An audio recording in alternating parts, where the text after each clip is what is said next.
জাদুকরি লেহেঙ্গার পরিণ চাঁদের ছোট্ট একটি গ্রামে কবিতা তার সৎ মায়ের সাথে বাস করত। কবিতা একদিন ঘুমের মধ্যে স্বপ্নে দেখে সে একটা রূপকথার জগতে চলে এসেছে। আরে বাহ, কত সুন্দর একটা জায়গা এটা! এখানে তো সব কিছুই জাদুকরি। ওয়াও, গাছটা কত সুন্দর লাগছে! হ্যাঁ কবিতা, এটা একটা জাদুকরি জগৎ, আর তুমি এখন সেই জগতে আছো। কি? জাদুকরি জগৎ? আমি সত্যি সত্যি জাদুকরি জগতে এসেছি। সঙ্গীতা একটু সামনে এগিয়ে যায় আর দেখতে পায় এক অসাধারণ সুন্দর লেহেঙ্গার কাজ। আরে বাহ, এটা তো জাদুকরি লেহেঙ্গার কাজ। আমার তো পরার মতো কোনো কাপড়ও নেই। এখনই এই গাছ থেকে সুন্দর কিছু লেহেঙ্গা তুলে নিই। আরে, এটা কি? এটা ছিঁড়ছে না কেন? নিচে নেমে আয়। আরে, এটা তো আরো উপরে উঠে গেল। ঠিক তখনই কবিতার কানে তার সৎ মায়ের গলা ভেসে আসে। আরে ও রানী, আজ ঘুমাতে থাকবি নাকি? উঠে ঘরের কাজকর্ম করবি না? সব সময় কুম্ভকর্ণের মতো ঘুমায়। কবিতা তখন মনে মনে বলতে থাকে, কি সুন্দর স্বপ্ন ছিল! ইস, যদি আমি এই জাদুকরি লেহেঙ্গাগুলো নিজের হাতে ছুঁতে পারতাম। উঠবি না, নাকি এভাবেই পাগলের মতো হাসতে থাকবি? গতকালের মার খেয়েও ভুলে গেছিস নাকি? না মা, যাচ্ছি এখনই। এই বলে কবিতা কাজে লেগে যায়। ঠিক তখনই তার সৎ বোন অনন্যা ঘুম থেকে ওঠে। আরে, 10টা বেজে গেছে। আজ আমাকে শপিং এ যেতে হবে। তাড়াতাড়ি গোসল করে আসি। তারপর অনন্যা একটা ড্রেস নিয়ে কবিতাকে বলে, শোন কাজের মেয়ে, আমার এই ড্রেসটা ভালো করে আয়রন করে দে। আমি গোসল করতে চাচ্ছি। ভালো করে করবি, না হলে মাকে বলে আবার তোকে মার খাওয়াবো। এই বলে অনন্যা গোসল করতে চলে যায়। কবিতা তাড়াতাড়ি অনন্যার ড্রেস আয়রন করতে শুরু করে। আরে বাহ, অনন্যা, এই ড্রেসটা কত সুন্দর! এই ড্রেসটা পরে একেবারে পরীদের মতো লাগবে অনন্যাকে। ইস, আমি যদি এমন একটা সুন্দর ড্রেস পরতে পারতাম। তখনই সেখানে অনন্যা চলে আসে আর বলে, তোর কানে কিছু ঢুকছে না নাকি? কবে থেকে তোর কাছে এই ড্রেসটা চাইছি। আরে হ্যাঁ অনন্যা, এই নাও তোমার ড্রেস। আরে, তুই এটা কি করেছিস? তুই আমার সবচেয়ে প্রিয় ড্রেসটা এভাবে পরিয়ে ফেলেছিস। আমি তোকে ছাড়বো না। মা, ও মা, দেখো না, এই কবিতা কি করেছে। আরে কি হয়েছে? আবার কি করলো এই অভাগিনী? মা, দেখো না, ও আমার সবচেয়ে দামি ড্রেসটা পরিয়ে দিয়েছে। কি রে অভাগিনী, আমার মেয়ের ড্রেসটা পরিয়ে দিয়েছিস কেন? মা, আমার কিছু জানা নেই। আমি শুধু আয়রন করছিলাম। আমি ড্রেসটা পরাইনি মা। একে তো ভুল করিস, তারপর আবার মিথ্যা কথা বলিস।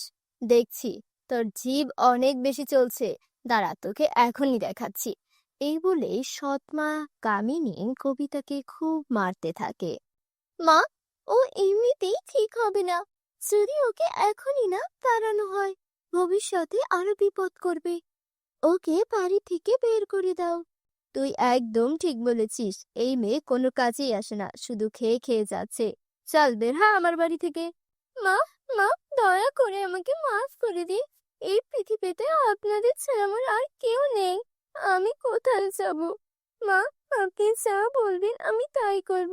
আমাকে বের করে দিবেন না প্লিজ। মা, ওর কথায় বিশ্বাস করো না, না হলে আবারও এই ভুল করবে। ঠিক আছে, আমি তোকে এক শর্তে এই বাড়িতে থাকতে দেব।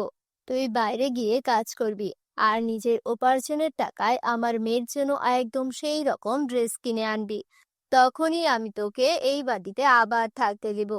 আমি এখন কোথায় যাব? কিন্তু আমি বুঝতে পারছি না, ড্রেসটা তো আমি পরাইনি। আমি নিজ হাতে ওটা আয়রন করেছিলাম, তবে ওটা হঠাৎ করে পরে গেল কিভাবে? এখন আমি সেই রকম আরেকটা ড্রেস কোথা থেকে আনবো? কবিতা সারাদিন কাজ খুঁজে এখানে ওখানে ঘুরে বেড়ায়, কিন্তু কোথাও কাজ পেল না। এক দোকানদারের সামনে গিয়ে বলে, মালকিন, আপনার দোকানে কোনো ছোটখাটো কাজ পাবো কি? না, এখন এখানে কোনো কাজ নেই। কে জানে কাজের অজুহাতে দোকান থেকে কিছু চুরি করে পালিয়ে যাবে নাকি। তোর চেহারা তো ঠিক ভিখারিনীর মতো। চল এখান থেকে। সবার কাছ থেকেই কবিতা অপমানিত হয়। এভাবেই সন্ধ্যা নেমে আসে, আর ক্লান্ত হয়ে সে মাটিতে বসে। তীব্র ক্ষুধায় তার পেট কাঁপছে। ক্ষুধার জন্য মনে হচ্ছে পেটের মধ্যে ইঁদুর দৌড়াচ্ছে। আমার তো 1 টাকাও নেই, এখন আমি কি করব? ঠিক তখনই তার কানে মন্দিরের ঘন্টার শব্দ আসে। লাখ লাখ ধন্যবাদ ভগবান, তুমি আমার খাবারের ব্যবস্থা করেছো। তারপর ববিতা মন্দিরে গিয়ে কিছু প্রসাদ নেয় আর এক গাছের নিচে বসে খেতে শুরু করে। সে প্রথম লোকমাতে মুখে তুলতেই যাচ্ছিল, তখন এই বৃদ্ধ ভিখারি এসে বলে, মেয়ে, আমি অনেক দিন ধরে কিচ্ছু খাইনি, আমি খুব ক্ষুধার্ত, একটু খেতে দে মা, তোর দোয়া লাগবে, আমাকে সাহায্য কর মা। মা, এই নিন, এই খাবার আপনি খান, বেঁচে থাক মা, ভগবান যেন তোমার সব সময় সাহায্য করে। এই করে বৃদ্ধ ভিখারিনী চলে যায়। কবিতা মন খারাপ করে হাঁটতে শুরু করে। তখনই সে দেখতে পায় এক হরিণী তার আশেপাশে লাফাচ্ছে। আমার কেন যেন মনে হচ্ছে হরিণীটা যেন আমাকে কিছু বলতে চাইছে। প্রিয় হরিণী, শান্ত হও, বলো আমি কিভাবে তোমার সাহায্য করতে পারি। এই শুনে হরিণী চলে যেতে শুরু করে। ওহ, বুঝেছি, তুমি আমাকে কোথাও নিয়ে যেতে চাইছো। ঠিক আছে, আমি প্রস্তুত, চলো। হরিণী তাকে এক আশ্চর্য গাছের কাছে নিয়ে যায়। গাছটি থেকে এক আশ্চর্য রোশনি বের হতে থাকে। দেখতে দেখতে সেই গাছটি জাদুকরি লেহেঙ্গার কাছে রূপান্তরিত হয়, আর হরিণীটি এক সুন্দর পরীতে রূপ নেয়। ভয় পেও না কবিতা, তুমি এবার স্বপ্ন দেখছো না, এটা বাস্তব। কি? আমার স্বপ্নের জাদুকরি লেহেঙ্গা? এটা সত্যি কিভাবে হতে পারে? হ্যাঁ কবিতা, যারা সৎ, ভালো মন নিয়ে স্বপ্ন দেখে তাদের স্বপ্ন একদিন সত্যি হয়। তুমি সব সময় অন্যদের সাহায্য করেছো, আর যারা অন্যকে সাহায্য করে তাদের সাহায্য করতেই আমরা কোনো না কোনো রূপে ফিরে আসি। কবিতা, জাদুকরি গাছটা অদৃশ্য হওয়ার আগে তুমি তোমার জন্য একটি সুন্দর লেহেঙ্গা নিয়ে নাও। কিন্তু পরে আমি এই লেহেঙ্গাটা নিতে পারি না, আমার বোন অনন্যার জন্য ঠিক এমনই একটা লেহেঙ্গা দরকার। ওর প্রিয় লেহেঙ্গাটা আমার ভুলে পড়ে গিয়েছিল। সাদাসিধে কবিতা, সেই ড্রেসটা তুমি পরাওনি। তুমি যখন সেটা আয়রন করে দিয়ে অনন্যাকে পরতে দিয়েছিলে, ঠিক তখনই সে ওটা পাল্টে দিয়েছিল, যাতে সে তোমাকে বাড়ি থেকে বের করে দিতে পারে। কি? অনন্যা আমার সঙ্গে এমন করলো কেন? চিন্তা করো না, সব ঠিক হয়ে যাবে। এই নাও অনন্যা ড্রেস। এখন তুমি গাছ থেকে নিজের জন্য একটা সুন্দর লেহেঙ্গা নিয়ে নাও। তারপর কবিতা লেহেঙ্গা নিয়ে করিকে ধন্যবাদ জানায়। ধন্যবাদ জানিয়ে বাড়ি ফিরে আসে। তুই কোথা থেকে এলি? তোর হাতে এত সুন্দর লেহেঙ্গা কোথা থেকে এলো? অনন্যা, এই লেহেঙ্গা আমার, এটা আমাকে জাদু করে পরিয়ে দিয়েছে। আর এই নাও তোমার ড্রেস। মা, দেখো তো, এটা কোথা থেকে যেন চুরি করে এনেছে। না অনন্যা, এমনটা বলো না, আমি সত্যি বলছি, এটা আমাকে জাদু করে পরিয়ে দিয়েছে। ভালো, আমাকে দে তাহলে লেহেঙ্গাটা, আমি এটা পরবো। না অনন্যা, তুমি এটা পরতে পারবে না। তুই আমায় আটকাবি? এই বলে অনন্যা লেহেঙ্গা পরে নেয়। মা, অনন্যাকে থামান, না হলে বড় বিপদ হয়ে যাবে যে। আর তখনই ভিতর থেকে অনন্যার চিৎকার আসে। মা, মা, আমার মুখ সাদা থেকে কালো হয়ে গেল। এটা এই লেহেঙ্গার কারণে। এখন এটা আমার শরীর থেকেও সরছে না। মা, কিছু করো। কি রে অভাগিনী, তুই লেহেঙ্গায় কি জাদু টোনা করে এনেছিস যে আমার মেয়ের এই দশা? মা, আমি আগেই বলেছিলাম এই লেহেঙ্গা শুধু আমার জন্য। এখন শুধু জাদুকরি গাছই এই উত্তর দিতে পারবে। চলো আমার সঙ্গে। তারা সবাই সেই গাছের কাছে যায়। পরি বলে, এটা তোমার মেয়ের কর্মফলের ফল। লোভী ও মিথ্যাবাদীদের এই পরিণতি হয়। তোমরা মা মেয়ে মিলে কবিতার উপর অনেক অত্যাচার করেছ, এটা তারই শাস্তি। জাদুকরি গাছ, দয়া করে এদের ক্ষমা করে দিন। ও আমার মা, ও আমার বোন। যদি ওদের কোনো ভুল হয়ে থাকে তাহলে তার শাস্তি আমায় দিন, কিন্তু ওদের মাফ করে দিন। এই কথা শুনে অনন্যা ও তার মা নিজেদের ভুল বুঝতে পারে আর কবিতার কাছে ক্ষমা চায়। তারপর জাদুকরি গাছ অনন্যাকে আবার আগের অবস্থায় ফিরিয়ে দেয়। সবাই একসাথে আনন্দে বসবাস করতে থাকে। তো বন্ধুরা, ভিডিওটি কেমন লেগেছে তা কমেন্ট করে জানিয়ে দিও। জাদুর সোনার জুতা। অনেকদিন আগের কথা। এক গ্রামে রিক্তা নামের একটা মেয়ে ওর বাবা মায়ের সাথে বাস করত। রিক্তার মা রিক্তাকে অনেক ভালোবাসতো।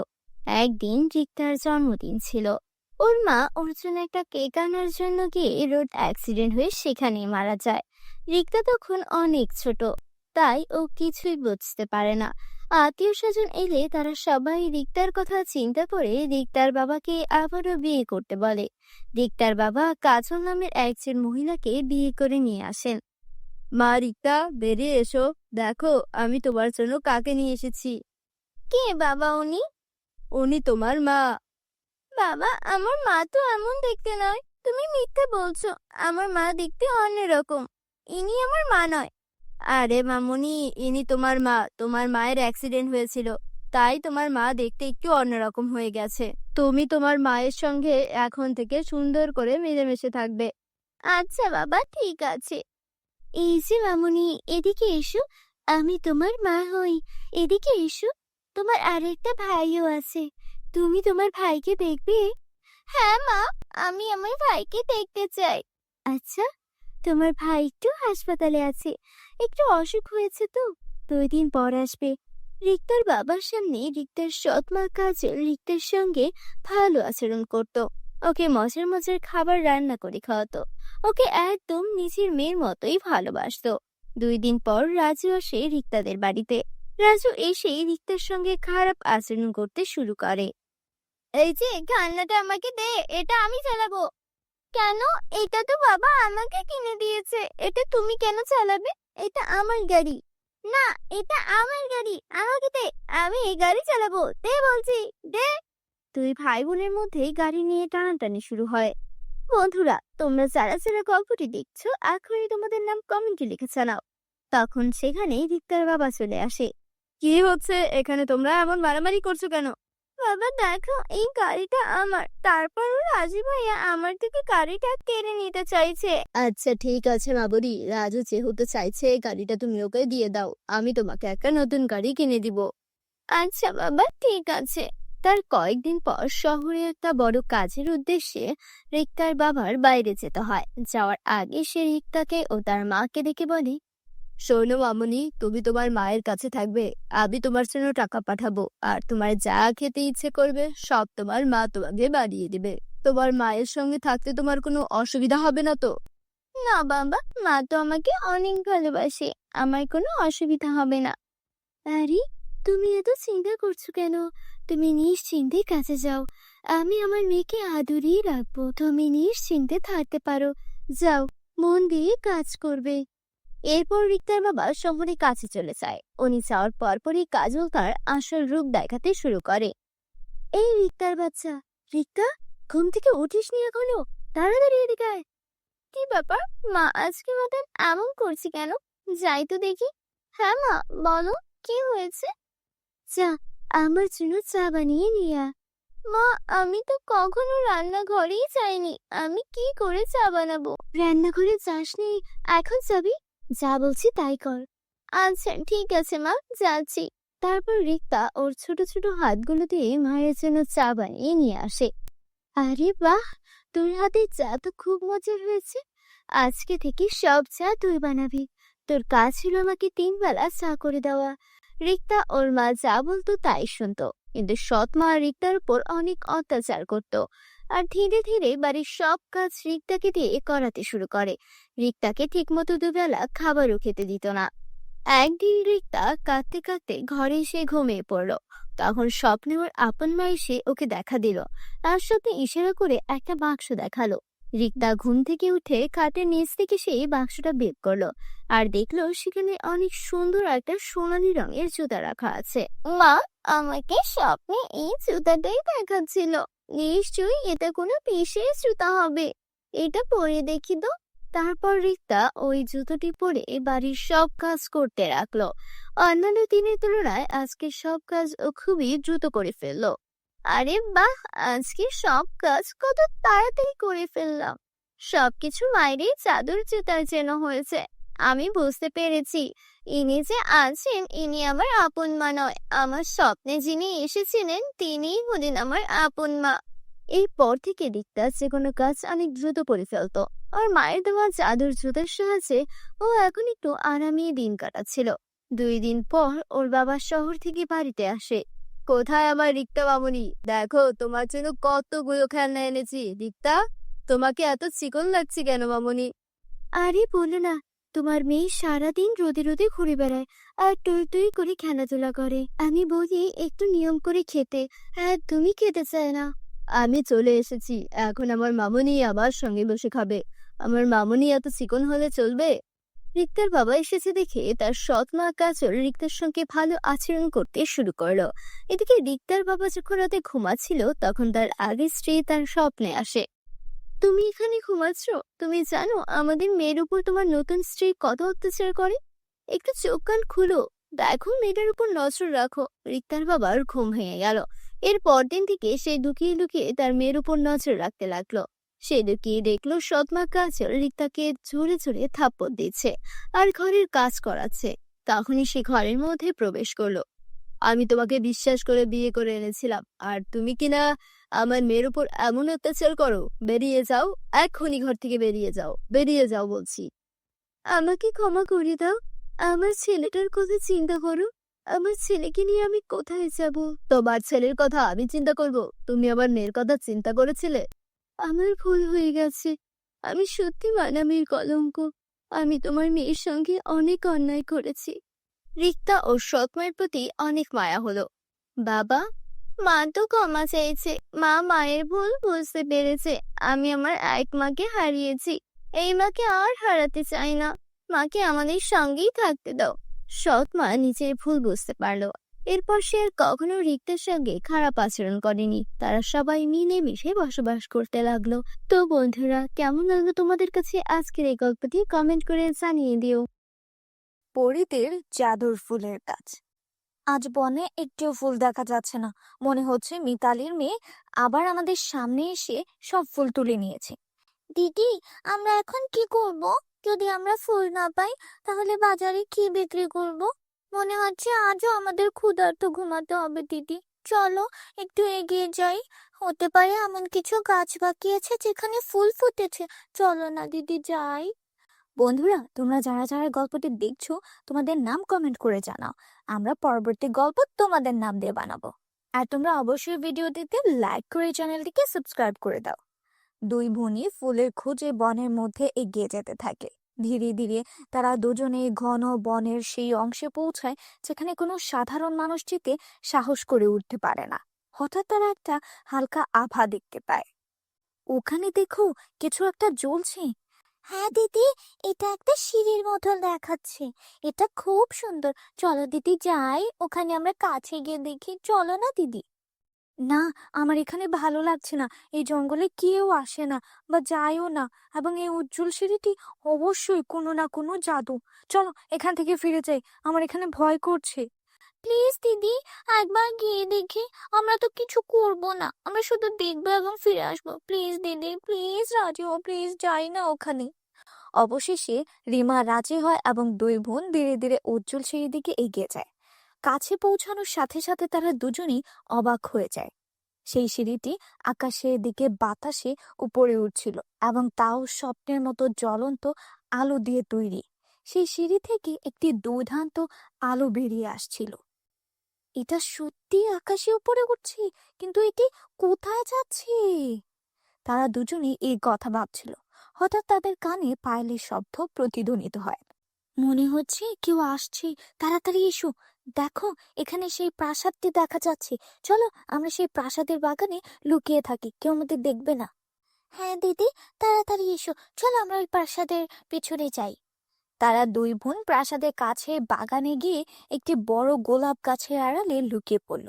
গাছের পাতার ফাঁক দিয়ে তাকিয়ে তারা দেখতে পেল আকাশ থেকে নেমে আসা সিঁড়িতে দুটি অতি সুন্দরী পরী ধীরে ধীরে নেমে আসছে। তাদের পোশাক ছিল মুক্তা আর রেশমের তৈরি। তাদের চুলে ছিল একটা জাদুকরী চকচকে ভাব এবং তাদের পিঠে ছিল সুন্দর সোনালী ডানা। দুজনেই দেখতে খুব সুন্দর এবং খুব মায়াবী। দেখো চন্দ্রিকা, আজ সূর্যের আলো কত সুন্দর দেখাচ্ছে। এই পৃথিবীর সুবাস আমার খুব পছন্দ। হ্যাঁ, কিন্তু রানী আমাদের কি বলেছে মনে আছে? আমাদের বেশি দিন মানুষের জগতে থাকতে হবে না, আমাদের এখানে দ্রুত কাজ শেষ করে ফিরে যেতে হবে। এই বলে পরীরা দুজনেই প্রাসাদের দিকে এগোচ্ছিল। এরা সত্যি পরী? মনে হচ্ছে আমরা পরীদের জগতে এসেছি। দিদি, এই জায়গা, এই প্রাসাদ, এই পরী, এই সবই এত সুন্দর। এসো দিদি, চলো পরীর কাছে আমরা সাহায্য চাই। আমি বইয়ে পড়েছিলাম পরীরা সব সময় গরিবদের সাহায্য করে। এসো দিদি, প্লিজ এসো। চুপ থাকো, দেখো সে আমাদের দিকে আসছে। কে? কে ওখানে? কে ওখানে? এসো, বেরিয়ে এসো। দেখো, আমরা তোমাদের কোনো ক্ষতি করব না, বেরিয়ে এসো। এই কথা শুনে তারা আর রিমা ফুলের আড়াল থেকে ধীরে ধীরে বেরিয়ে আসে, কাঁপতে কাঁপতে। তোমরা দুজনেই মানুষ, তাহলে এখানে এভাবে কি করছো? তুমি কি জানো এটা আমাদের পরীদের তৈরি একটা জাদুকরী পথ? আর তুমি এই প্রাসাদটি দেখছো? এই প্রাসাদটা আমাদের পরীদের জাদুকরী প্রাসাদ। আমরা ভুল করেছি পরী, দয়া করে আমাদের ক্ষমা করে দাও। দিদি, একবার পরীর কাছে সাহায্য চাইতে চেষ্টা করো প্লিজ দিদি। চুপ করে এখান থেকে চলে যাও, অপেক্ষা করো। শোনো, তুমি কি আমাদের কিছু বলতে চাও? বলো, তুমি কি বলতে চাও? পরি, আমরা দুই বোন এতিম। এই পৃথিবীতে আমাদের কেউ নেই। আমরা কোনোভাবে জঙ্গল থেকে ফুল তুলে মন্দিরে বিক্রি করে বেঁচে থাকার চেষ্টা করি। কিন্তু গত কয়েকদিন ধরে মিতালি নামের একটি মেয়ে আমাদের সামনে এসে জঙ্গলের সব ফুল তুলে নেয়, যার কারণে আমরা কিছুই আয় করছি না। আমরা 2 দিন ধরে কিছুই খাইনি। তুমি কিভাবে জানো যে মিতালি জঙ্গল থেকে সব ফুল তুলে এনেছে? পরি, আমরা তা জানি না, কিন্তু মিতালি কয়েকদিন আগে আমাদের হুমকি দিয়েছিল যে যদি আমরা মন্দিরের বাইরে ফুল বিক্রি বন্ধ না করি তাহলে সে জঙ্গল থেকে সব ফুল চুরি করবে, যাতে আমরা আর কখনো ফুল বিক্রি করতে না পারি। কি? এর মানে মিতালি জঙ্গলের সুন্দর গাছগুলোতে ওষুধ ব্যবহার করেছিল, যাতে এই গাছগুলো আর কখনো ফুল না ফোটাতে পারে। এর মানে হলো রানী মায়ের সন্দেহ একেবারেই সঠিক ছিল। এই সবই সেই দুষ্ট মেয়েটি করেছে। আচ্ছা, তোমরা দুই বোন চিন্তা করো না, আমরা পরীরা সবসময় ভালো মানুষকে সাহায্য করি। তুমি কি এই প্রাসাদটি দেখো? এই প্রাসাদের ভেতরে যাও এবং যত খুশি সোনা রূপা নিয়ে যাও। না পরী, আমরা সোনা রূপা চাই না। আমরা শুধু প্রতিদিন তাজা ফুল বিক্রি করতে চাই। আমরা এতেই বেঁচে থাকবো, কারণ আমাদের মা সব সময় কঠোর পরিশ্রম করে জীবিকা নির্বাহ করতে শিখিয়েছেন, এবং আমরা দুই বোনই আমরা আমাদের কঠোর পরিশ্রম করে জীবনযাপন করতে চাই। যদি তুমি আমাকে কিছু দিতে পারো, তাহলে আমাকে একটি সুন্দর গাছ দাও পরী। হ্যাঁ পরি, দিদি একেবারে ঠিক বলছে। ও বাহ, তুমি খুব ভালো আর তোমার মনও খুব ভালো। এই প্রাসাদের প্রথম গেটে তুমি একটি খুব সুন্দর জাদুকরী ফুলের গাছ পাবে। এই ফুলগুলো কখনো স্নান হবে না এবং কখনো শেষ হবে না। তুমি এটা নিয়ে তোমার উঠোনে লাগাও, তোমরা কখনোই ফুলের অভাব হবে না। আর দূর দূরান্ত থেকে মানুষ তোমাদের ফুল কিনতে আসবে। তোমাকে অনেক ধন্যবাদ পরী। এই বলে দুই বোনে ওই জাদুকরী প্রাসাদের প্রথম গেটের কাছে যায়। তারপর তারা দেখতে পায় যে সেখানে একটি খুব সুন্দর ফুলের গাছ লাগানো হয়েছে এবং কাছে প্রচুর সোনা রূপার মুদ্রা রাখা আছে। তারপর হঠাৎ সোনা রূপার মুদ্রা থেকে একটি আওয়াজ ভেসে আছে। আরে, এটা কি? তুমি কি এই সাধারণ গাছটিকে তোমার সাথে নিয়ে যাচ্ছ? আরে, যদি তোমাকে এটা নিতেই হয় তাহলে আমাদেরও তোমার সাথে নিয়ে যাও। আমরা ওই জাদুকরি প্রাসাদের জাদুকরি মুদ্রা। আমরা তোমার দারিদ্র্য চিরতরে শেষ করতে পারি, আর আমরা তোমাকে এত ধনী করতে পারি যে তুমি তোমার পুরো জীবন আরামে কাটাতে পারো। চলো, আমাকে তাড়াতাড়ি তোমার সাথে নিয়ে যাও। না না, আমরা টাকা চাই না। এই কথা বলার পর দুই বোনই ঐন্দ্রজালিক প্রাসাদ থেকে একটি গাছ বের করে এবং পরীকে ধন্যবাদ জানিয়ে তাদের বাড়িতে ফিরে আসে এবং ঐন্দ্রজালিক প্রাসাদের গাছগুলো তাদের বাড়ি উঠোনে লাগায়। পরের দিন সকালে যখন সে ঘুম থেকে উঠে, সে দেখে যে ঐন্দ্রজালিক প্রাসাদটি একটি গাছে পরিণত হয়েছে এবং এতে খুব সুন্দর এবং আশ্চর্যজনক ফুল ফুটেছে, যার সুবাস দূর দূরান্তে ছড়িয়ে পড়েছে। দিদি, এই ফুলটি খুব সুন্দর। এর আগে আমি কখনো এমন ফুল দেখিনি। হ্যাঁ তারা, আমিও আমার জীবনে এত সুন্দর ফুল আগে দেখিনি। এরপর দুই ভনী ফুলগুলো তুলে বিক্রি করতে যায়। কিছুক্ষণের মধ্যেই তারা সব ফুল বিক্রি হয়ে যায়। অন্যদিকে এখন মিতালির কাছ থেকে কেউ ফুল কেনে না। এটা দেখে মিতালি খুব ঈর্ষান্বিত হয়। এভাবেই দিন কেটে যায়। সিতারার ফুল কয়েকদিনের মধ্যে পুরো গ্রামে বিখ্যাত হয়ে যায়। এখন অন্য গ্রাম থেকে মানুষ তারার ফুল কিনতে শুরু করেছে, কারণ তারা ফুলগুলো খুব সুন্দর এবং মনোমুগ্ধকর। কিন্তু কেউ মিতালির ফুল কিনে না।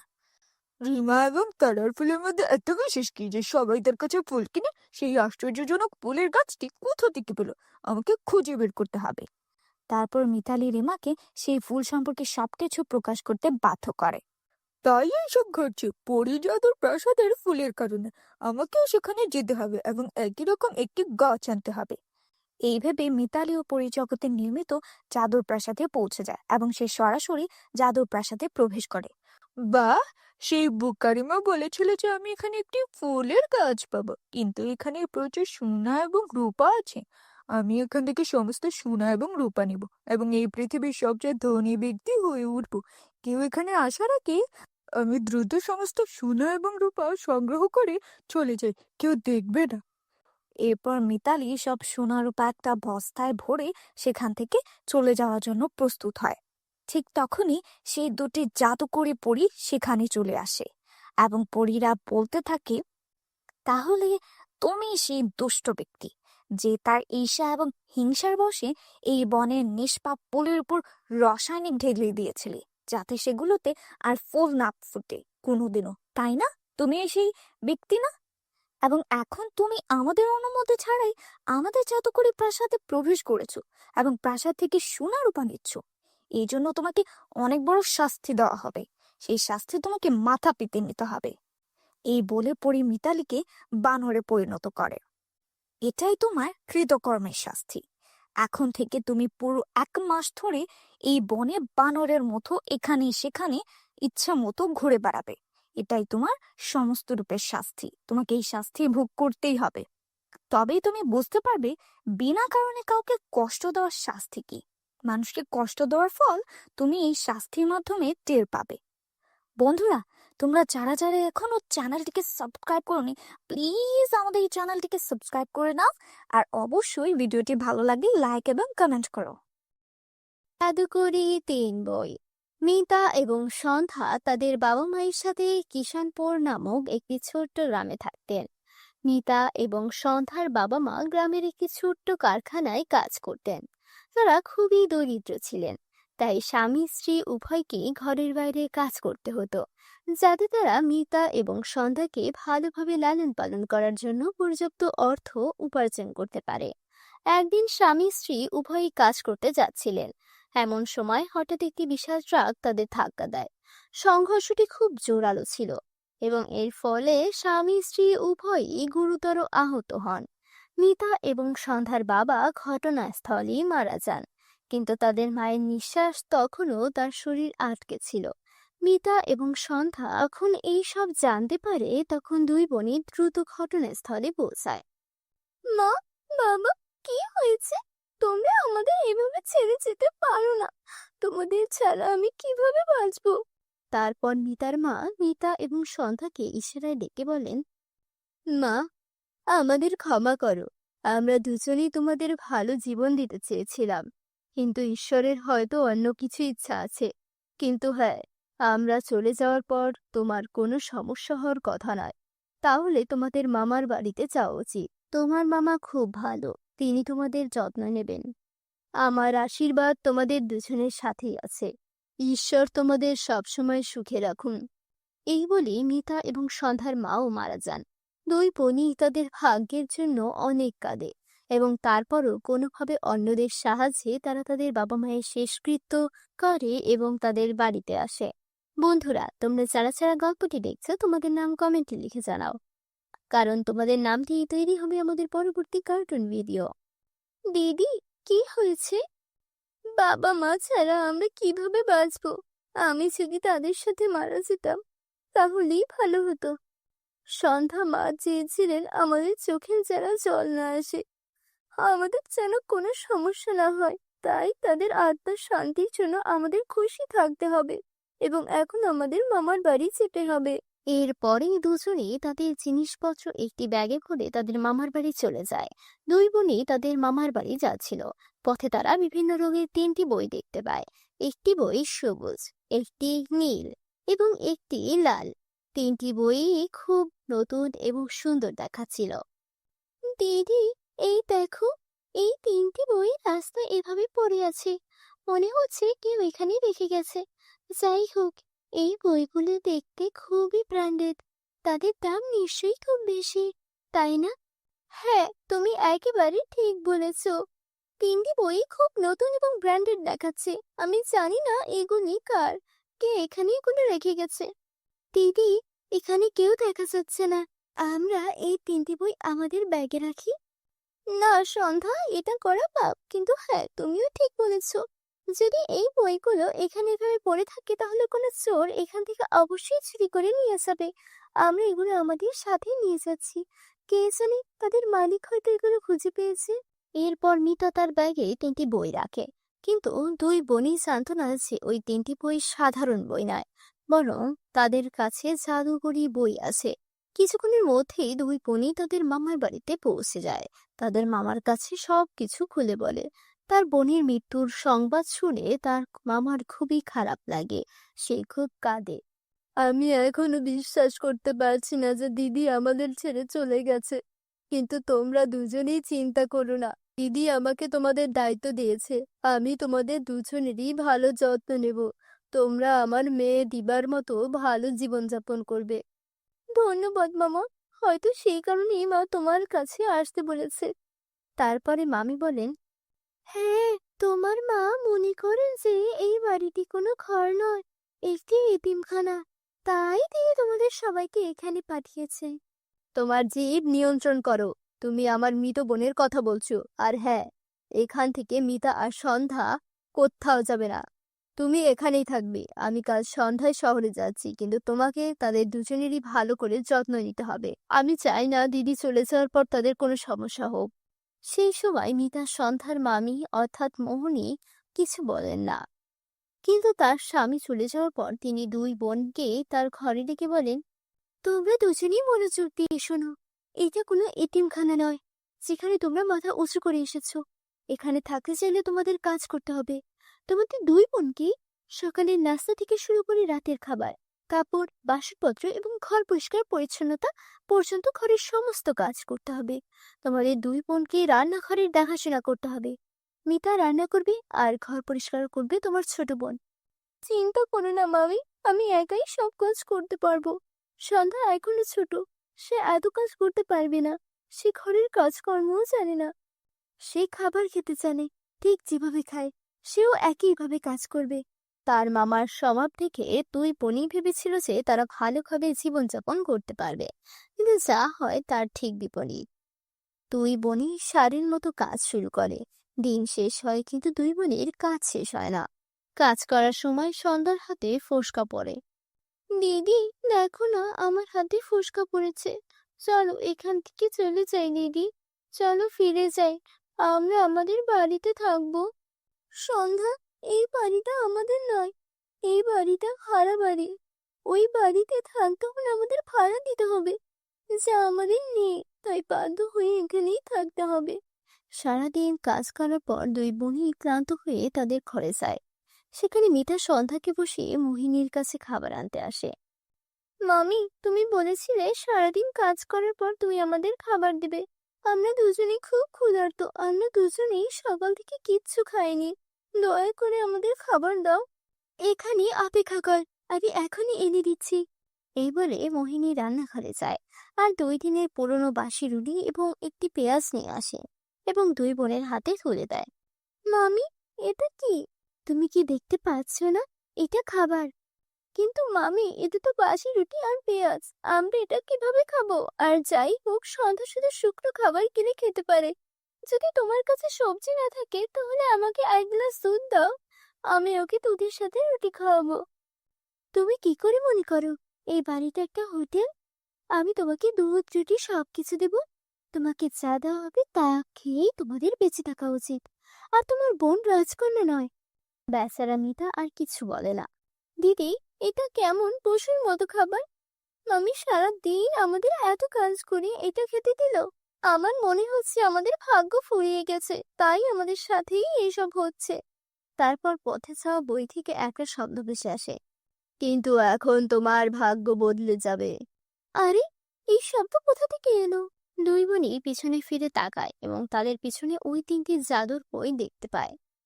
ভয় পেও না, আমরা তিনজনই জাদুর বই যা তুমি রাস্তা থেকে তুলে এনেছিলে। আমরা তিনজনই তোমাকে সাহায্য করতে চাই। কি ধরনের সাহায্য? আমরা তিনজনই জাদুর বই এবং আমাদের তিনজনেরই আলাদা আলাদা ক্ষমতা আছে। যদি তুমি নীল বইটি খুঁজে পাও, যদি তুমি যে কোনো খাবার স্পর্শ করো এবং এটি সম্পর্কে চিন্তা করো, তাহলে তুমি সেই খাবার পাবে।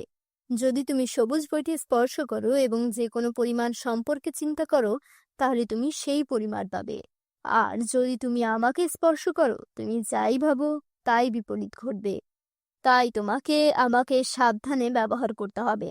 এই সব শুনে উভয় বোনই খুব খুশি হয় এবং ওই তিনটি জাদুর বইকে ধন্যবাদ জানায় এবং পেট ভরে খায়। পরের দিন সকালে দুই বোন মোহিনীর কাছে গিয়ে বলে, মামি, আমরা দুই বোনই এখান থেকে চলে যাওয়ার কথা ভেবেছি।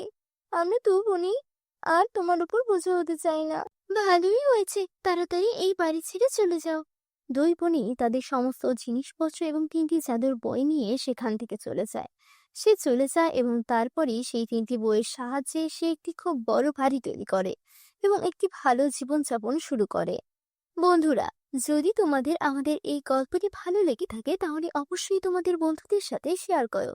এবং হ্যাঁ বন্ধুরা, এরকম গল্প দেখতে অবশ্যই আমাদের চ্যানেলটি সাবস্ক্রাইব করো, যাতে তোমরা এরকম আকর্ষণীয় গল্প দেখতে পাও।